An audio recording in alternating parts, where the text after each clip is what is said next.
Pocahontas was born to an unidentified mother, the daughter of Chief Powhatan. Her father was the governor of the Buda tribes in the Tidewater region, which the English called Jamestown in the U.S. state of Virginia.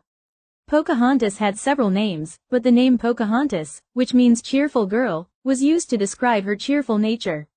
Because she was the daughter of the chief of the Bhutanese tribes, Pocahontas had a more luxurious life than her peers in the tribe and was his favorite daughter. With it she had to learn the so-called women's works, such as farming, cooking, collecting herbs, building a house, making clothes, slaughtering animals, tanning. And being the daughter of the Chief Powhatan, she contributed to the preparation of feasts and other celebrations.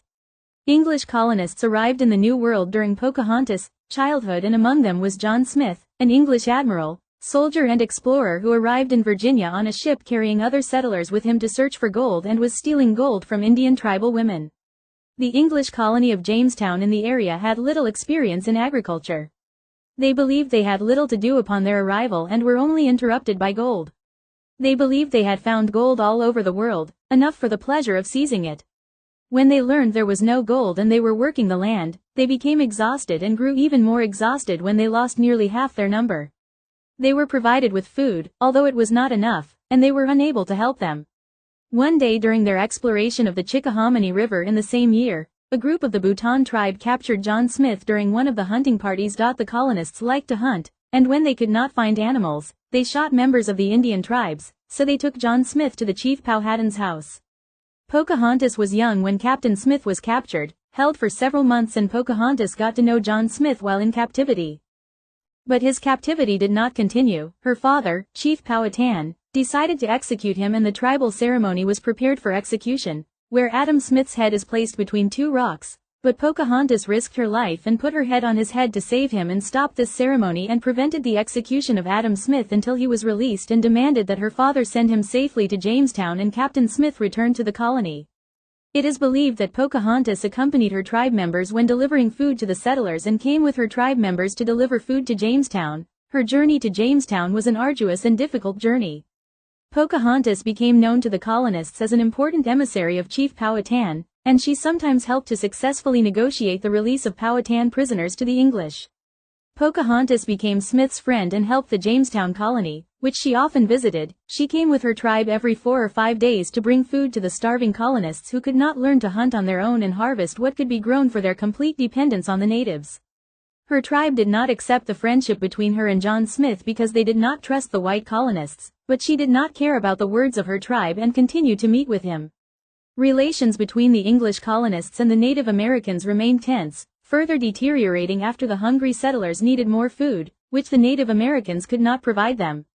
Famine and disease spread among the colonists, and their dependence on the Bhutanese tribes for survival increased significantly. Overwhelmed with despair and disease, the colonists threatened to burn the Bhutanese tribes for food, so Chief Powhatan proposed a barter with Captain Smith. When negotiations broke down, Chief Powhatan decided to ambush and execute Smith. Pocahontas ran through the woods alone, to warn John Smith that his life was in danger, and save him again. Smith stated in his book that when Pocahontas warned him of her father's plans, she had saved his life twice. Pocahontas begins to play the role of an intermediary between the Native Americans and the colony founded by Adam Smith, where Adam Smith admitted that a romance had arisen between him and her and that she was working and defending the whites. She was an agent of the colonist in exchange for her love deception, and he was pretending to romance. Later Smith was injured and returned to England to receive medical. Pocahontas married a warrior of her tribe named Cookham, and little is known about this marriage except that she married the tribesman her father had chosen for her in the tribe. The marriage ended after the English captured Pocahontas. After the first marriage, Pocahontas avoided the English colonists and no longer visited them, but she was lured to the ship of Captain Samuel Argall and captured by the English during the First Anglo-Powhatan War. After several battles between tribes, Red Indians and white colonists, the captain told Chief Powhatan's men that he would not return the Pocahontas unless he freed the English prisoners, returned the stolen weapons, and sent food to the colonists in exchange for the release of a lone captive. But Chief Powhatan sent only half of the required ransom, only because she left them willingly, and because the war with the colonists is difficult, the coast is open and there are not many hideouts, and this will harm the tribes, so he left his daughter to protect them. Pocahontas remained in captivity, refused to escape and returned to her tribe and people, and lived with the English with whom she adapted. During her time in captivity, Pocahontas lived in the Henricus settlement under the supervision of a minister named Alexander Whitaker. There she got acquainted with Christianity, English culture, learned English. During her imprisonment, Pocahontas met tobacco farmer John Rolfe, and the two decided to marry, most likely for reasons not of love, but for political purposes. He settled America to grow tobacco and needed the natives to show him arable land. But the decision to marry was not easy for the Christian Rolfe, until Pocahontas converted to Christianity, was baptized and given the name Rebecca Rolfe.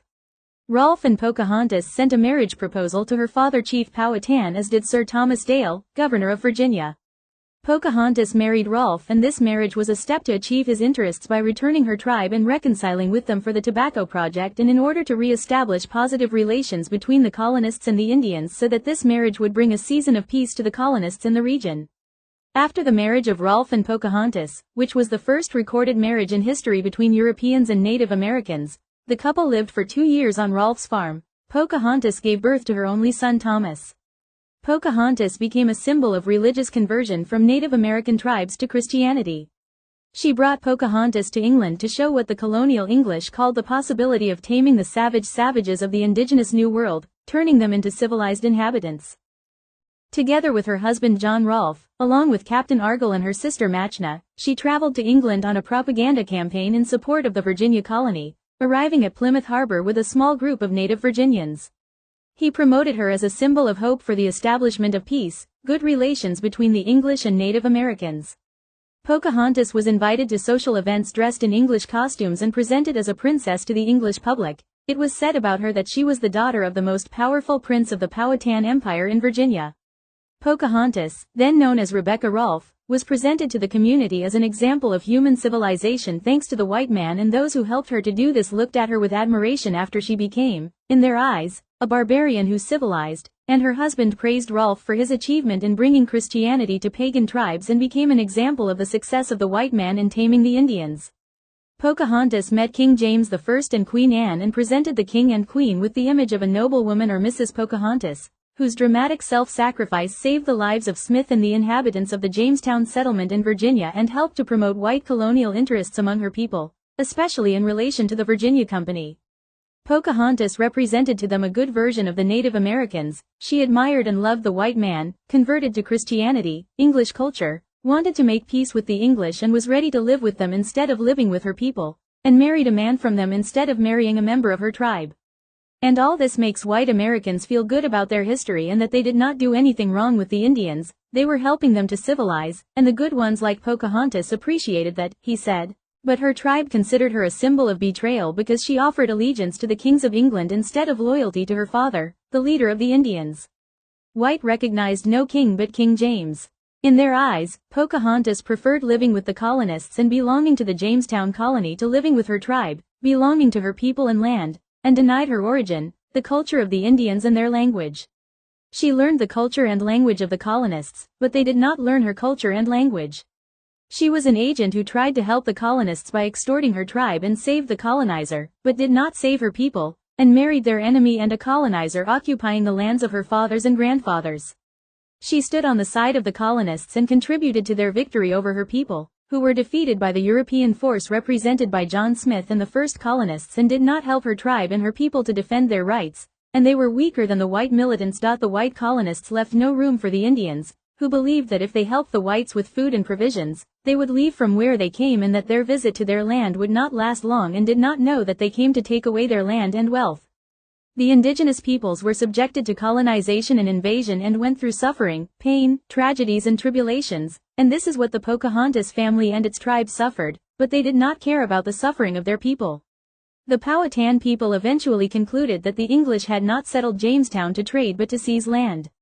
Eventually Rolfe settled in rural Brentford, and then the family decided to return to Virginia. This girl, after moving to the cold English society, with a haughty look, looked at the girl as similar to them, but she was not and would not be one of them. One day, she felt racism and could not continue living in the new English society and decided to return to her ancestral land.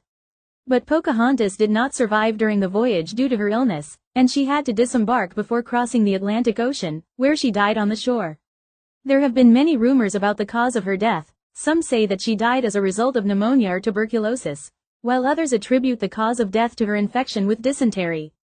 But the truth is that she was poisoned. After eating with her old kidnapper Samuel Argul and her husband, who were friends, she died the same day after her historical role ended by serving the colonists who kidnapped her, locked her up, changed her identity and killed her with poison after all that she had given to them against her people.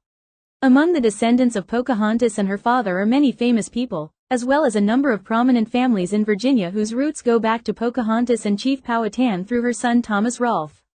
As Rolfe was a child of a white settler and a Native American woman, some aspects of his life were particularly controversial. He expressed interest in rekindling relations with his Native American relatives, despite societal ridicule and colonial laws that forbade such contact.